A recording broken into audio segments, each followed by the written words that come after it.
L'article 48 de la loi de finances rectificative confirme le report de la mise en œuvre de la révision foncière relative aux locaux professionnels. Le gouvernement avait annoncé lors des débats à l'Assemblée nationale dans le courant de l'année qu'effectivement il entendait demander le report de la mise en œuvre de la révision foncière. La loi prévoit désormais ce report puisque ce report s'appliquera au 1er janvier 2017 et il concernera bien sûr la contribution foncière des entreprises, la taxe foncière sur les propriétés bâties et les taxes annexes y rattachées. Le principe du report ne change en rien la date de la révision foncière, puisque la loi a prévu, et c'est de manière définitive, que la date d'application qui servira de référence, ce sera celle du 1er janvier 2013.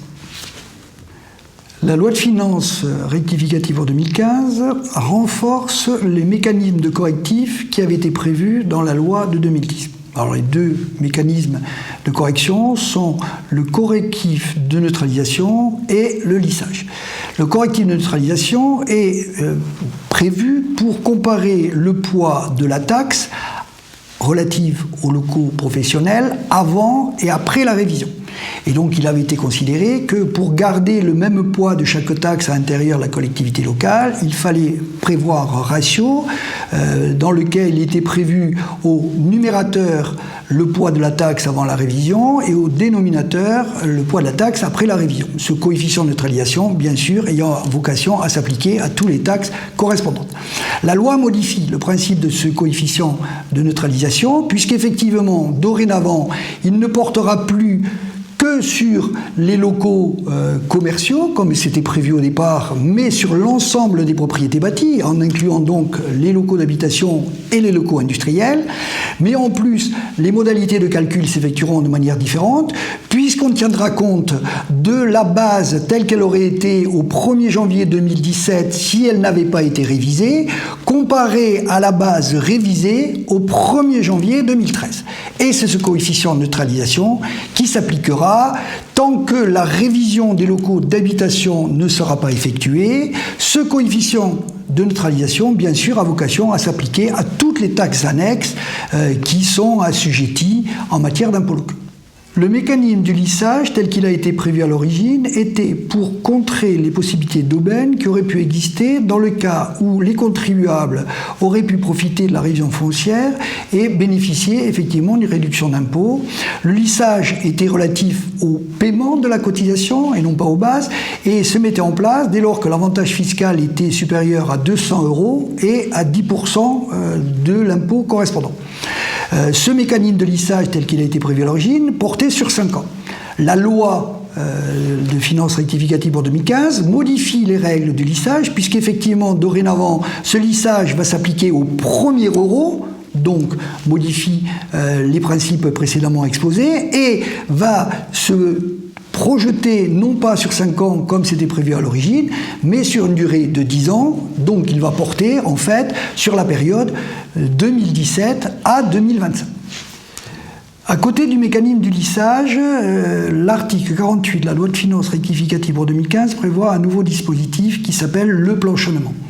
Ce dispositif est mis en place afin de tenir compte des évolutions de la valeur locative avant et après la révision.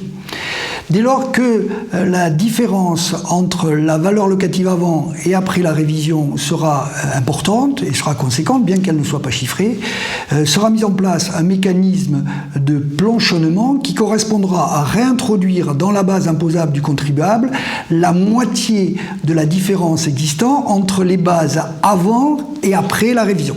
Alors bien entendu, ce planchonnement pourra s'effectuer soit à la hausse lorsque le contribuable aura bénéficié d'une baisse significative, soit à la baisse lorsque le contribuable aura fait l'objet d'une augmentation, elle aussi, significative. La loi de finances rectificative pour 2015 prévoit 2 autres mesures supplémentaires de correction dans le cadre de la mise en œuvre de la révision foncière. Alors la première mesure est relative au coefficient de localisation.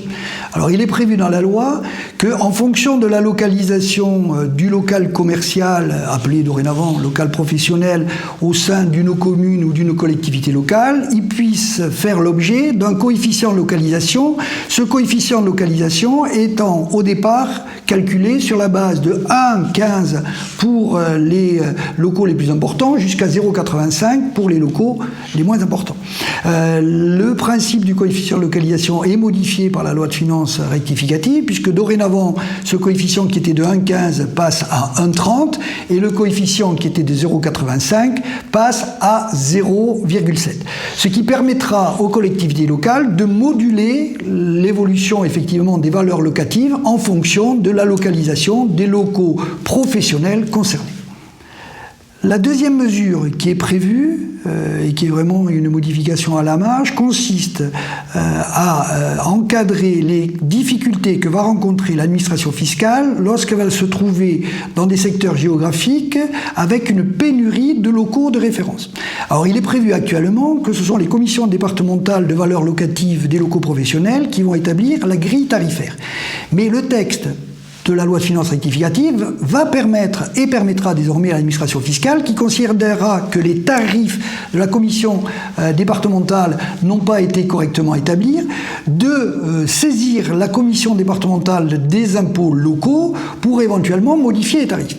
Et si effectivement l'administration fiscale considère que les tarifs qui ont été retenus par la nouvelle commission ne le satisfont pas, elle pourra faire appel cette fois-ci au préfet, qui pourra retenir lui-même des tarifs dont il déterminera effectivement le taux, bien entendu à charge pour lui de justifier à la fois le montant des tarifs qui sera retenu et la méthode à partir de laquelle il sera parti pour déterminer ces tarifs.